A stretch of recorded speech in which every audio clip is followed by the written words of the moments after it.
That one, yeah.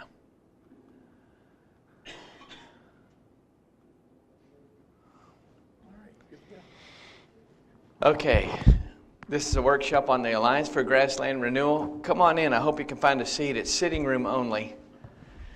I'll be giving the first talk. After I talk, can you turn this down? After I've talked, I'll turn it over. Okay. After I'm done, then Darrel will talk. Then Justin, and then Darrel. And let's talk a little bit about this. Okay. Yes. This is quite the operation. Okay. And so, one of the two technology people can fix this, maybe? Yes. Okay. There we go.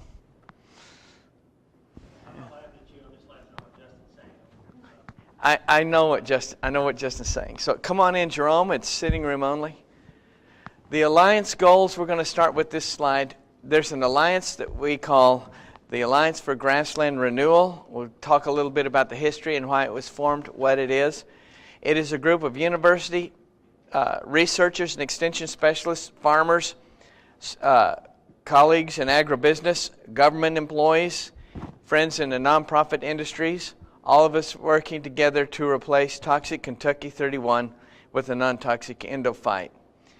When we talk about the alliance, usually we're talking talking to large crowds, and we have to cover a little bit about what fescue toxicosis is. And the way we describe it is in terms of the common Endofight. Down inside Kentucky 31, if you pull a tiller up, most times of the year, not when it's dormant, pull a tiller up and scrape on the inside leaf and stain it, and look under a microscope, you'll see this mycelia growing between the cell walls. Now this is not actually a normal microscope, but this is what you see. The Endofight, the common Endofight, is a fungus that grows between the cell walls, and it produces this class of compounds here. I showed this one time in class, and they said, I know what that is. What is it? It's 1,3-hydroxy chicken wire. Well, it looks a little bit like that. But the Endofight, the common Endofight, produces this class of compounds, ergot alkaloids. These are ergopeptine alkaloids. Don't worry about the chemistry. The main problem is these are very toxic. They're toxic to humans. They have a historical, they've been historically blamed for many kinds of outbreaks and epidemics in Europe and in colonial U.S. The one that we talk about most often is ergovaline right here, but there are other alkaloids produced by this Endofight. Once cattle began consuming these toxins, they experience vasoconstriction, which is a narrowing of the blood vessels that prevents blood flow from going to the extremities. What's going to happen this time of year when the blood doesn't go to the extremities? Fescue foot, okay? So the foot, the switch of the tail will fall off, all right? What will happen in the summer if the blood flow it doesn't occur throughout the body? There's poor circulation. The core body temperature heats up, and so there's heat stress. So we get fescue foot, we get also poor thermal regulation. There's low feed intake. Now we're starting to get into some production parameters. Low rate of gain because of low feed intake. Birthing problems and milk problems, all caused by this alkaloid. In the old days, in fact, at this conference, many times in the old days, people would talk about fescue foot. This is fescue foot. This is summer slump. This is fescue toxicosis. This is fat necrosis. It's the same thing. They are all symptoms of fescue toxicosis, just expressed in the summer or the winter. And they're all caused by these compounds. Here's a good example of some cattle in Southwest Center. You can see they have their winter hair coat. There's a green tree line, so you know it's the summer. This is what the productive summer pastures look like in the Ozarks this time of year. They go dormant. Those cattle lost weight. The average daily gain was a negative value for 2 months. So we have really 3 types of tall fescue in the pasture world. Of course, there are turf-type tall fescues, but in the pasture world, we have the toxic endophyte, and we just describe it with these cartoons. We have these plant cell walls with the red endophyte growing between them. In the 80s, we ended up with endophyte-free tall fescues, what was the problem with endophyte-free fescue? Persistence, all right? And now we have novel endophytes. This is nothing new. They've been around at least 10 years. And so we kind of designate that with this blue or with this non-toxic endophyte. 3 types of tall fescues. We have to say this always when we're talking about the alliance early on.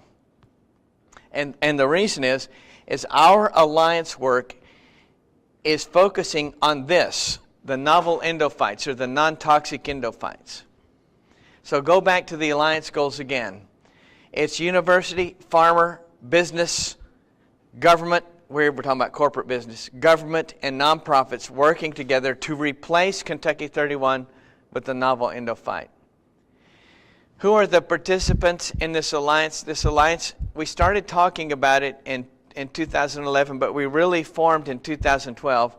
And it's started at the University of Missouri, but it is not intended to be a University of Missouri organization, but has started somewhere. And so it was started in Extension, and we got some dollar match with our experiment station. Early on, we started talking with regional specialists. In Extension, our programs run through regional specialists. They're very important. And Eldon Cole, a livestock specialist, Wesley Tucker, basically an ag economist, and Will McLean, an agronomist, very well trained and respected in their areas. We also work with state specialists. Justin and I do most of the work early on. Rob Kallenbach helped us. Outlying centers, a lot of our communication to farmers occurs on research farms. And so we have Stacy Hamilton in the Ozarks, who's a PhD dairy specialist, very well trained. And in the north part near Iowa, Dave Davis, also a PhD in agronomy. We have others added after the pilot phase. This looks like a complete list at the university. You know who's missing? Who's missing are journalists. And we found out early on the journalists have a way of writing a story that gives you free press. And the rule of thumb with Dwayne Daly is he writes 10 stories and sends those out to the small town newspapers. We work through small town newspapers, okay? And that's a story in itself. But if a university wants to move this into their state, it's important to include all of these people here.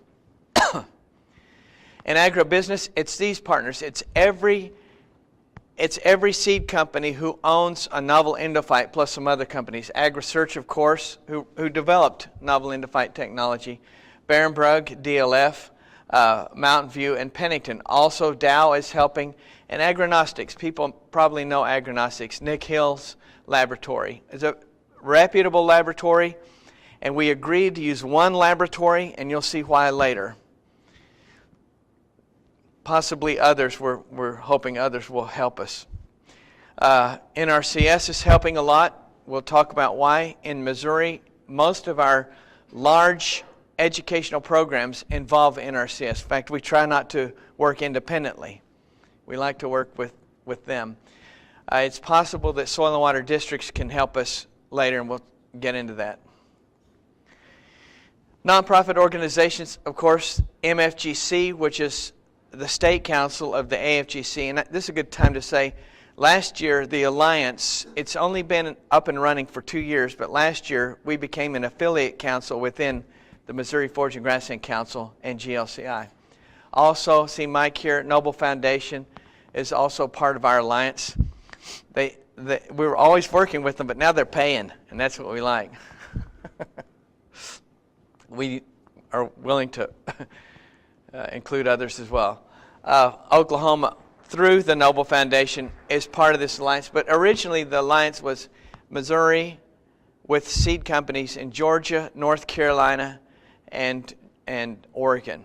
So it would have been those 4 states, but Oklahoma now, and of course with Noble Foundation, they have a lot of seed development there too. The reason probably that we it's going to take a little bit of effort to get schools going in Oklahoma, probably. We can talk about that later, because they are hiring, Oklahoma State is hiring some of the very people that would be doing these schools. So let's talk about the roles of the Alliance. I started about 6 minutes late, but I'm going to stay as close to on time as I can. The roles of the Alliance, there were 4 roles that were defined early on. One was education, one was regulation, one was incentivizing, and the other was promotion.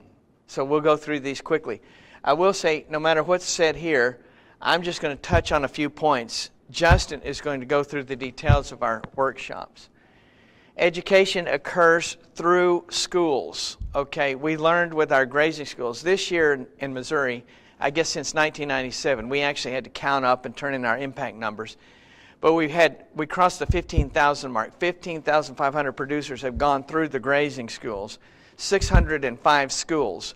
Last year, the grazing schools, we're talking about intensive grazing, whatever you want to call it.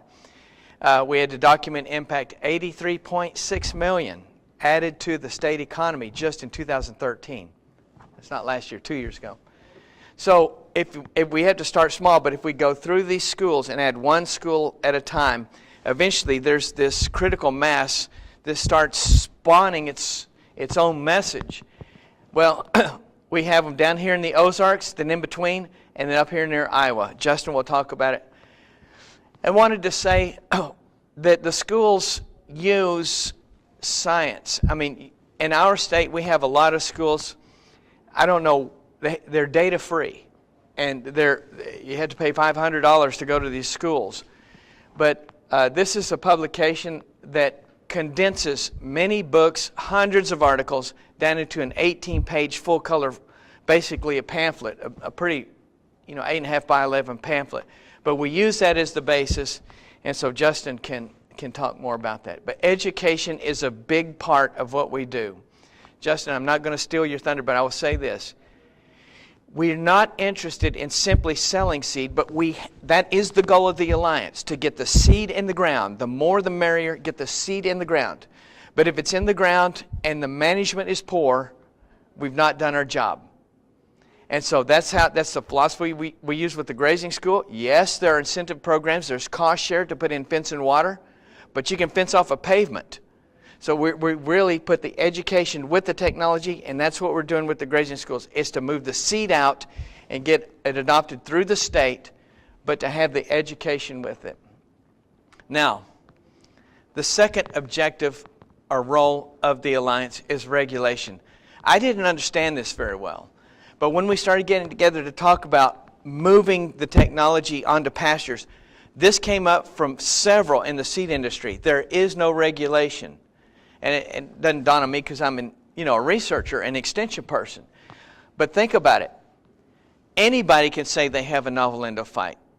Anybody can sell seed, and that seed can have a novel endophyte, and the endophyte is dead. It's like a dead vaccine. You can sell it. So this is interesting. 5 companies came together in a room 3 times over a 12-month period and had some interesting discussions. And finally came down on these parameters. If seed is going to be Alliance approved, it has to have no more than 5% off types. That means Darrel Franson says, I'm growing this for Barrenburg, I'm growing this for Pennington. I'm going to bring my seed in, DLF. And so they hand the seed to me, and we test it. And, 95% are the novel endophyte. 5% are Kentucky 31 endophyte, the common endophyte. He barely passed. What if he brings in a seed lot? This is from his increase, his seed field. And he says, test this, and we have, okay, it's 94% what you want, but it's got 6% toxic endophyte. That seed lot, not the variety, that seed lot is not approved. And this is a way to protect the farmers. Again, it's not top down. The university didn't come up with this. We do a lot of work to monitor the regulation. In fact, I think of it as help. And it didn't come from the government. It came from the industry. So it's really a proud part of this. Something I'm proud that they did. Also, in terms of the endophytes, it also has to have viable endophytes. let's say that Darrel brought the seed in. He said, I'm growing this seed for Mountain View, and they want this tested. Okay, we grow it up, and only 40% of those plants have the Endophyte. What does that mean? Most of that Endophyte was dead. It doesn't get approved, okay? So this regulation, all of the seed lots that pass this test get this Alliance approved sticker. Now, I'll get to that in a minute. Regulation also includes some measure of toxicity. We don't have quantitative parameters for that right now. We're kind of using this system. If somebody has a new variety that they want to market, we need to see independent data on that variety. In other words, somebody can't come say, okay, I've got this new cultivar, and I tested it. Our people say it's really good. We tested a bunch of sheep, and they didn't die. That's really not what we're looking for. We're looking for a university trial, replicated, scientific, something that will be published. And if it shows that it's non-toxic, that's all we know to do right now. We talked about all kinds of parameters. We can talk about them here, prolactin and so on. But there's some pros and cons to picking one parameter for toxicity. Even more difficult is the measure of persistence. How do you measure persistence? And so we'll talk about that right here pretty quickly. There's no measurement for that, but we're going to have to come up with something. So if a bag of seed is approved, if a seed lot, and it's bagged up, it has this sticker on there. Think of it like a tag, a certification tag. Up close, it looks like this, and it says, this seed lot has been tested and determined to contain at least 70% novel, that is selected, endophyte, and no more than 5% off-type endophyte. And then there's the website. And there's a big debate on what all that language should say, but that's what it's pretty good, I think. And, you know, at these schools, you'll get anybody showing this, and we had one. I won't say who that is. I kind of gave it the anonymous touch there. But anyway, it is taught in the schools. And so these are 6 varieties, 6 cultivars that are going through testing right now. And they also are planted in small plot. Not small plot like you see in a variety test, but what we call small plot grazing trials.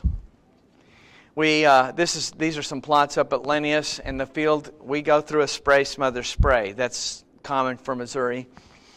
And so these fields had been, the smother crop had been sprayed out, been used and sprayed out, and Danny is no-tilling in the novel endophyte. They come up and they look like this, and then later they're grazed. And you can't see it very well, but right on there is a little collar. Sarah Kenyon is a PhD student at Missouri, and this is one of her projects, but she's measuring really where those cattle go when they're grazed. They're GPS units. So that's really all a part of regulation. Incentivizing is the other goal of the Alliance, and there's a lot to say about this. It's another world. Mark Kennedy helps us a lot on this. Mark was still at that time an employee with NRCS. And he still is helping us on the Alliance. But we're trying to, again, follow sort of the approach that we did with the grazing schools. In the grazing schools were started really by some people who are here today. And they went along for 2 or 3 years. Then they decided to go out into the regions. In other words, I'm not just going to teach the schools at Linnaeus. They started going out into the counties. And they puttered along. 50 producers would attend, 20, 70.